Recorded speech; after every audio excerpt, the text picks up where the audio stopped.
తెలంగాణ ఏపీల మధ్య ఇప్పుడు 5 ఊళ్ళ పంచాయతీ మళ్ళీ 6వ తారీఖు చర్చకు వచ్చే అవకాశం ఉంది. ఇద్దరు సీఎంలు కలుస్తున్నారు కాబట్టి, చంద్రబాబు నాయుడు రేవంత్ రెడ్డి కలుస్తున్నారు కాబట్టి ఇక్కడ భద్రాచలం మండలానికి సంబంధించిన 5 ఊళ్ళ పంచాయతీ అయితే మరోమారు తెర మీదకు వచ్చే అవకాశం ఉంది.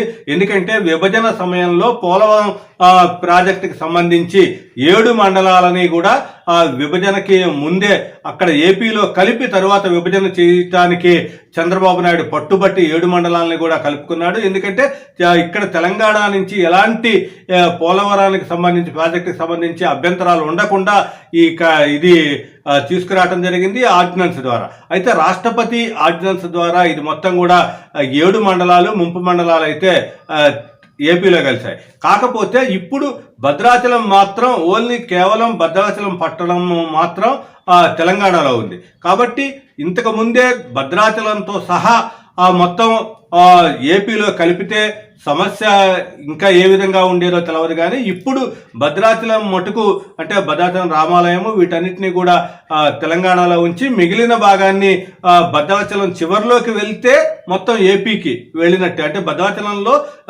పక్కన కొన్ని ఇళ్ళు కూడా ఏపీలోకి వచ్చే పరిస్థితి అయితే ఇప్పుడు ఉంది. కాబట్టి వాటిలో ఉన్న 5 గ్రామాలని ఇప్పుడు ప్రధానంగా తెలంగాణలో కలపాలి అనేది ప్రధాన డిమాండ్ వినిపిస్తుంది అక్కడ ప్రజలు కూడా. ఎందుకంటే అక్కడ జిల్లా కేంద్రానికి కానీ వీటికి వెళ్ళాలి అంటే రంపచోడవరం, పాడేరు వీటన్నిటికి వెళ్ళాలి. కాబట్టి వాటికి సంబంధించి మొత్తం కూడా 5 ఊళ్ళ పంచాయతీ నడుస్తుంది. దీంట్లో గుండాల, పురుషోత్తపట్నం, పిచుకులపాడు, కన్నాయిగూడెం, ఎటపాక అంటే వీటిని భద్రాచలానికి ఇంచుమించు ఆనుకొని ఉన్న ఈ 5 గ్రామాలు 5 గ్రామ పంచాయతీలు ని కూడా ఈ మొత్తాన్ని తెలంగాణలో కలపాలనే పంచాయతీ అయితే నడుస్తుంది. దాంట్లో అక్కడ స్థానిక ప్రజలు కూడా భద్రాచలంలో అన్ని పనులు అవుతాయి కాబట్టి మాకు తెలంగాణలో కలపాలి అనేది వాళ్ళ ప్రధాన డిమాండ్గా ఉంది. దాంతో పాటుగా భద్రాచలం రామాలయానికి చెందిన భూములు కూడా ఈ పురుషోత్తపట్నంలో ఎక్కువగా ఉన్నాయి కాబట్టి మొత్తం భూములన్నీ కూడా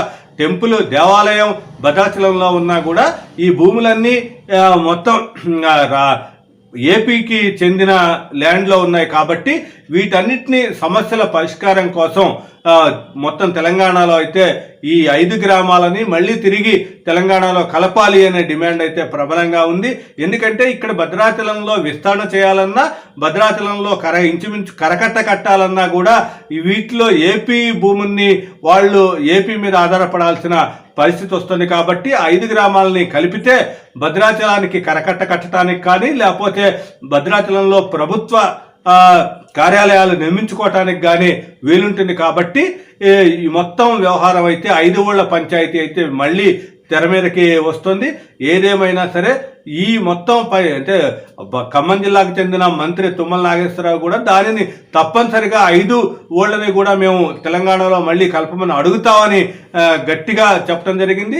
కాబట్టి ఈ పంచాయతీని ఎట్లా తీరుస్తారు చంద్రబాబు నాయుడు, రేవంత్ రెడ్డి అనేది కూడా ఒక ఆసక్తికర పరిణామంగా ఉంది.